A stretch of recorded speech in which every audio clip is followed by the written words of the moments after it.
మనం దిల్సుఖ్ నగర్లో ఉన్న శ్రీ సమ్మక్క సారక్క జ్యోతిషాలయంలో ఉన్నాం.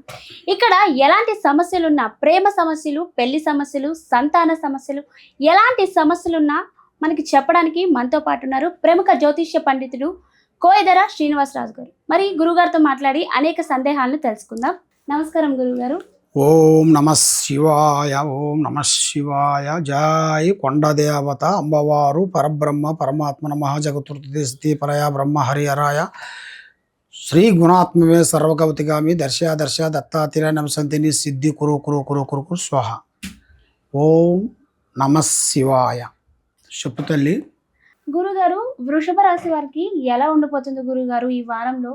వృషభ రాశి వాళ్ళకి వాళ్ళ విధానము, అదృష్టము, జీవితము, స్థానబలము, పూజ బలము, యోగ బలము, వాళ్ళ జాతక విధానంలో చూసుకుంటే పెద్దగా డెవలప్మెంట్ అనేది కనబడుతులేదు, డౌన్గా కనబడుతులేదు, మీడియంలోనే కనబడుతుంది. కాబట్టి వీళ్ళకి సంవత్సరానికి ఒకసారి శుక్రదశ ప్రారంభం అవుతుంది. ఆ శుక్రదశ ప్రారంభం అయినప్పుడు వీళ్ళకి కొన్ని కాని పనులు అవి ఆటోమేటిక్ అయిపోతాయి. కాబట్టి ఇప్పుడు ఈ వారంలోనే వీళ్ళకి శుక్రదశ అనేది ప్రారంభం అయింది. కాబట్టి ఏ కార్యక్రమైనా కానీ, ఏ పనైనా కానీ, ఏ విషయమైనా కానీ ముందే పబ్లిసిటీ ఎవరికి చేయకూడదు. పని అయిన తర్వాత చెప్పుకోవాలి. పని కాకముందు ప్రాణం లాంటి స్నేహితుడు కానీ, మిత్రుడు కానీ, బంధువు కానీ ఎవరికి చెప్పకూడదు. చెప్పిన దానివల్ల కొన్ని సమస్యలు, కొన్ని ఎదురయ్యే మార్గాలు కొన్ని ఉన్నాయి. కాబట్టి ఈ రాశి వాళ్ళకి కొన్ని జాగ్రత్తలు కొన్ని తీసుకోవాలి. ఏ కార్యక్రమం చేస్తున్నామో దాంట్లో పార్ట్నర్షిప్ కానీ, చేయాల్సిన కార్యక్రమాలు కానీ తొందరపాటు అనేది ఉండకూడదు.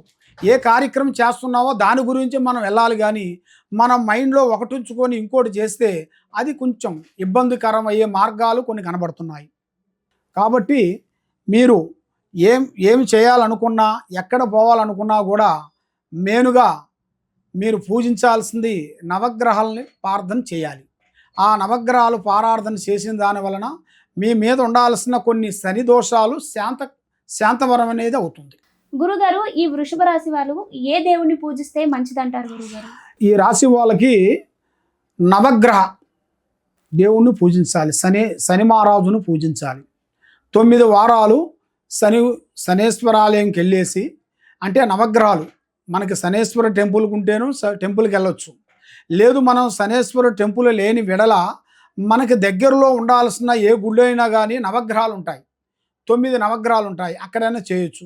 లేదు మనకి దగ్గరలో శని మహారాజు గారు దేవస్థానం ఉంది అంటే మీరు తప్పకుండా అక్కడికి వెళ్ళి ఆయనకి ఖచ్చితంగా 9 ప్రదర్శనలు చేసి ఆకు ఒక్క ఆయన చేయాల్సింది ఏంటి? నూనె పారార్థన. ఆ నూనె పారార్థన అని చేస్తే ఆయన శాంతం అవుతాడు. మీలో ఉండాల్సిన పనులన్నీ టకటక అనేది మీకు జయప్రదం కలుగుతాయి. ఓం నమ శివాయ. సర్వయోజన సుఖినో భవంతు. చూసారు కదండి, గురువుగారు చెప్పింది తప్పకుండా ఫాలో అవ్వండి. మీకు ఎలాంటి సందేహాలున్నా, ఎలాంటి సమస్యలున్నా ఇక్కడ ముఖం చూసే జాతకం చెప్తారంట. మరి కింద స్క్రోల్ అవుతున్న నెంబర్కి కాల్ చేయండి, గురువుగారిని సంప్రదించండి. Thank you.